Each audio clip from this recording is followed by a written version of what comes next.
Pharmaceutical companies use machines called tablet presses to transform powders into tablets. To start, the powdered material is fed into a hopper and flows through housing into a die that holds a small amount of powder. The die lies between two punches that will press the powder into shape.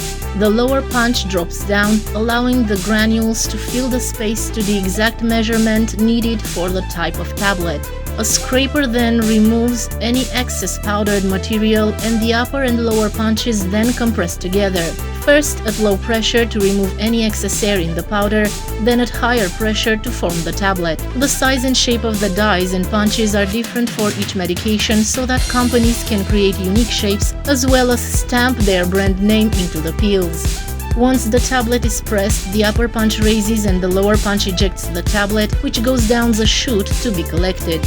Each tablet press contains numerous individual stations, allowing for the production of hundreds of thousands of tablets every hour.